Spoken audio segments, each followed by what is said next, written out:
오늘의 사연 시작하겠습니다. 안녕하세요. 저는 편의점 4개를 운영하고 있습니다. 4군데를 제가 돌아가면서 관리하고 보통은 알바생들이 상주하는 시스템입니다. 2호점 평일 야간 알바가 원래 근처 대학교 학생이었는데 이 친구가 어느 날 군입대 문제로 그만두게 되었습니다. 그래서 새로 알바 보직 공고를 냈고 이게 사건의 시작이 되었습니다. 2호점이 직영점이라 평일 야간은 11,000원인가 줬어야 했던 걸로 기억합니다. 보통은 직영점 평일 야간은 그만둘 때 전임자가 지인에게 넘기는 편인데 이번엔 그러지 못했습니다. 시급이 높으니 생각보다 연락이 많이 왔고 면접을 10명 정도 봤던 걸로 기억하는데 그중에 23살짜리 키 작은 여자애가 굉장히 의욕이 있어 보였습니다. 지방에서 올라와서 현재는 휴학 중이라는데 부모님 손 벌리는 것도 정도가 있다고 생각해서 지원했다고 했고 그 마인드가 기특해서 기꺼이 그 친구를 뽑았습니다. 처음 한 달 정도는 일을 무난하게 잘했습니다. 편의점을 4개나 굴리니까 알바생 숫자도 꽤 되어서 나름 사장일 합시고 분기별로 알바생들 모아다가 조촐하게 회식을 합니다. 회식일에 받자 근처의 싸구려 고깃집에서 삼겹살에 소주하는 정도지만요. 보통 1차에서 기분 좋게 끝내고 파합니다. 회식이라도 시간이 늦어지면 아내가 항상 화를 내곤 했으니까요. 저 아내 말 잘 듣습니다. 3분기 회식이 되었고 새로 뽑은 여자애도 그 자리에 참석했습니다. 저도 나이가 젊고 알바애들도 다들 20대이다 보니 분위기도 화목하고 서로 죽이 잘 맞았습니다. 1차가 거의 끝나갈 때쯤에 이제 집에 가려고 하는데 새로운 여자애가 술이 좀 취했었나 봐요. 갑자기 저를 붙잡고 사장님 2차 가면 안 돼요? 하더라고요. 저는 사실 집으로 귀가하고 싶었는데 그날 분위기도 괜찮고 해서 5명이 2차를 가게 되었습니다. 2차는 삼겹살 이후 맥주였습니다.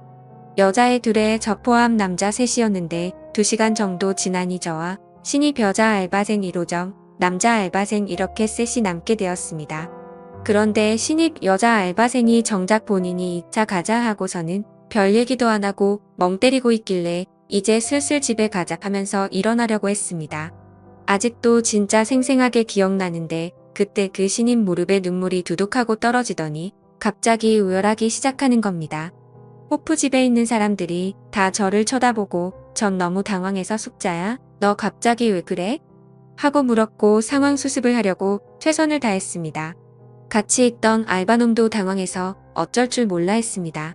시간이 지나고 조금 진정됐는지 그 신입 여자 알바생이 말을 합니다. 사장님 둘이서만 얘기하고 싶어요. 라고요. 뭔 일인가 싶었지만 순전히 사장으로서 이 상황을 피할 수 없었기에 알았다고 했고 남자 알바생에게 괜찮다며 집으로 돌려보냈습니다. 그리고 얘기해보라며 그 여자애와 맥주 한 잔을 더하게 되었습니다. 얘기를 하자고 해놓고 여자애가 별말이 없길래 무슨 일인데 그러냐 말을 좀 해봐라 하고 자꾸 부추겼습니다. 제가 성격이 다른 사람들 좀 받아주고 그래서 대학 때부터 이런 식의 여자애들의 고민 상담 같은 게 많았어요. 지금의 아내도 원래 학교 후배인데 이런 식으로 고민 상담하다가 눈 맞아서 연애하다가 결혼까지 했거든요. 제가 잘 구슬리니 썰을 풀기 시작했는데 썰의 내용은 이렇습니다. 동양에서 올라온 학교 선배랑 사귀고 있는데 반동거 상태이며 임신을 해서 어쩔 줄 모르겠다. 사는 게 너무 힘들다. 뭐 이런 내용이었습니다. 일단은 제가 잘 달래고 따뜻하게 위로해주고 무사히 집에 돌려보냈습니다.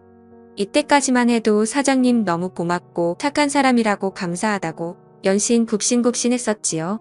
그렇게 무사히 회식이 끝났고 그 후 며칠 더 일을 나오다가 그 아이에게 갑자기 전화가 왔습니다. 당장 급하게 병원을 가야 되는데 며칠만 일을 쉬면 안 되겠냐고 합니다. 저는 내가 불쌍하기도 하고 사람 된 돌이라 생각하여 그러라고 했고 몸조리 잘하라고 하고 끊으려 했습니다. 그러자 자기가 지금 현금이 부족해서 그러는데 20만 원 정도만 빌려줄 수 있냐고 하더라고요. 여기서 뭐지? 하는 생각이 들었습니다. 물론 애가 성실하고 착한 것 같긴 했지만 한 달 일하고 20만 원 빌리는 건 좀 경우가 없다고 생각이 들었습니다. 하지만 애가 어차피 어느 학교 무슨 과인지도 알고 있고 민증 사본도 저한테 있는데 20만 원 갖고 사라지지 않겠지라고 생각했네요. 20만 원에 미역국 먹으라고 5만 원 더해서 25만 원 송금해줬습니다. 나 좀 괜찮은 사장인 것 같다고 혼자 뿌듯해했고 3일간 그 여자의 땜빵을 제가 메꿨습니다. 그리고 3일 후부터 이 여자애가 다시 출근했습니다. 다녀와서 연신 감사하다는 말을 연발했고요. 그래서 당시만 해도 저는 솔직히 뿌듯한 마음도 있었습니다. 그런데 여자의 두 번째 월급날을 며칠 앞두고 갑자기 문자가 왔습니다. 소송이 접수되었습니다. 전화해서 확인해 보니 이 여자애가 문자 그대로 절 고소한 것입니다. 고소 내용은 양육비 및 정신적인 위자료 청구였고 저는 뭔가 착오가 생겼거니 했는데 확인해 보니 진짜였습니다. 그때 정말 뒤통수가 띵했습니다. 그 여자애한테 전화하니까 전화는 안 받고 출근도 당연히 안 했습니다. 그야말로 잠수입니다. 정말 당황했지만 바로 대한법률구조공단 찾아가고 지인을 통해 변호사를 선임하고 다른 대응으로 아주 찍소리 못하게 하려 했는데 몇 가지 문제가 있었네요. 일단 제가 돈을 송금한 점과 통화가 녹음이 안 되어 있어서 무슨 명목으로 전송했는지 증명이 불가능했습니다. 이때 착하게 살면 정말 손해인 것 같다고 많이 후회했습니다. 이 여자 알바생이 아주 제대로 노린 거였습니다. 그리고 회식날 호프집에서 다른 알바생을 집에 보낸 것도 문제랍니다. 얘가 연락이 안 되니까 혹시나 해서 알바놈에게 연락을 해보니 알바놈한테 이미 걔가 연락을 했다고 합니다. 또한 이 멍청한 알바놈은 되려 저와 걔의 사이를 의심하고 있었고요. 귀찮은 일에 말려들고 싶지 않으려고 하는 것 같기도 한데 이놈이 제가 사장이니까 앞에서는 협조적으로 굴 것처럼 했었는데 결정적일 때 전혀 도움이 안 됐습니다. 아무튼 확인해보니 그 여자 알바생이 알바놈한테 전화해서 증언 비슷한 걸 요청해 놓은 상태입니다. 저는 정말 결백했기에 법정 가서 확실히 정리해버리자는 마음이었는데 변호사의 말은 조금 달랐습니다. 입증이 안 되면 털리기 딱 좋다는 것이었죠. 더구나 이 당시가 고대 의대 사건이 처음 수면에 떠오를 때라 추행이나 미투 이런 문제에 대한 여론이 극도로 안 좋을 때였습니다. 여론이 판결을 좌지우지하는 건 아니지만 잘못해서 엮이면 인생 바로 끝나게 되는 딱 좋은 코스로 갈 수 있겠구나 싶었습니다. 일단 임신 중 친자 확인을 알아보니 국내에서는 불법이었습니다. 해외까지 나가서 해온다고 해도 그 여자가 동의를 안 할 가능성도 높고 불법인 이상 법정에서 효력이 없을 가능성도 높아 보였습니다. 그래서 출산까지 기다리기 위해 맞고소 준비도 하고 변호사의 도움도 받아 최대한 시간을 끌었습니다. 그 와중에 그 여자네 집도 찾아보고 했는데 문은 절대 열어주지 않았습니다. 연락해도 법정에서 보자 이런 소리만 하고 이런 사실들을 적시해봤자 재판에서 큰 도움은 안 된다고 했지만 일단은 보낸 문자 받은 문자 다 보관해놨습니다. 그런데 이게 시간을 끌다 보니 가을쯤에 아내의 귀에 들어가게 되었습니다. 처음엔 제 선에서 끝내려고 했는데 자꾸 제가 멘탈도 나가고 일이 바쁘고 하다 보니 아내가 의심하다가 입출금 내역을 조회해본 것이었습니다. 그리고 변호사 선임비를 발견하고 아주 집구석이 뒤집어졌습니다. 아내를 설득하는데 거의 한 달이 걸렸습니다. 엄밀히 말하면 아내에게 저의 무고함을 설득하는데 한 달 걸린 것 같고 이 일을 같이 헤쳐나가도록 설득하는데 또 한 달이 걸렸네요. 간통죄로 고소한다, 이혼하자는 이야기까지 나와서 아주 한 달은 개고생했고 아내가 친정집 가서 잠수를 타기도 했습니다. 저는 친정집 앞에 가서 하루 종일 기다려서 설득했고 간신히 아내의 마음을 돌릴 수 있었습니다. 지금 생각하면 정말 아찔하네요. 아내가 저의 편이 되기로 한 다음부터 일이 조금 수월해졌습니다. 아내가 자진해서 그 여자를 설득하러 갔습니다. 아내가 누군지 모르는 그녀는 결국 아내를 만났습니다. 물론 사건의 전말 같은 건 말하진 않았지만 아내 말로는 그 여자랑 그 여자 남친이 공무원 일 같다고 했습니다. 처음에 저를 그렇게 괴롭히던 아내가 이제는 제 편이 되어서 적극적으로 나서는 게 정말 다행이었습니다. 그리고 아내는 그녀에게 친자 확인 검사까지 하자고 했답니다.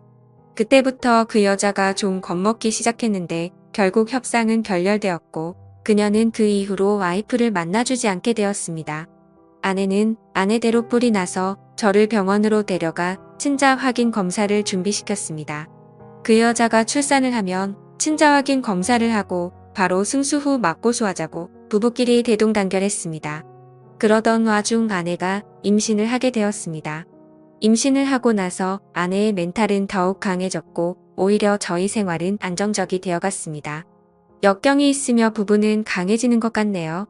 갑자기 11월쯤 그녀에게 청천벽력 같은 연락이 왔습니다. 그 여자가 2주 전에 유산을 했고 지금은 퇴원했다는 겁니다.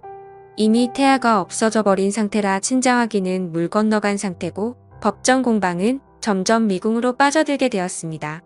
우리 측 변호사도 그때 친자 확인을 피한 것이기 때문에 저에게 상대적으로 유리해졌지만 물증이 날아가 버린 상태이기에 아마 일방적인 승리는 어려울 것이라고 말했습니다. 오히려 합의를 추천했을 정도였고요.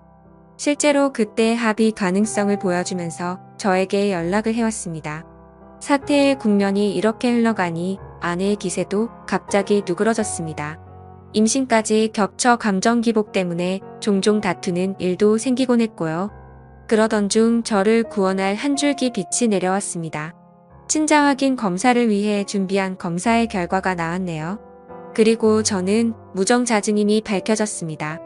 기쁨과 동시에 좌절이 동시에 몰려왔죠. 그 길로 저는 제 서류를 그 알바생에게 보내니 곧바로 꼬리를 내리면서 고소를 취하였고 저는 제 아내에게 가서 서류를 내밀면서 물었습니다. 내가 무정자증이 나오는데 넌 도대체 누구 씨로 임신을 한 거냐고 말이죠. 그러자 아내는 펑펑 울면서 잘못했다고 빌더군요.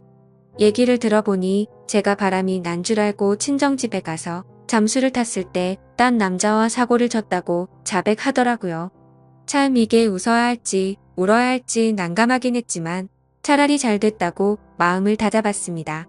그 자리에서 우리는 너의 귀책 사유로 이혼한다고 통보를 했고 지금은 이혼 절차를 진행하고 있습니다. 참 아이러니하네요. 이상한 알바생 때문에 일이 꼬였다고 생각했는데 오히려 조상이 도운 기분도 듭니다. 여러분들 생각은 어떠신가요? 제가 이렇게 이혼을 강행해서 끝을 내는 게 맞겠죠? 현명한 댓글 달아주세요. 재미있게 시청하셨다면 구독, 좋아요 부탁드립니다. 감사합니다.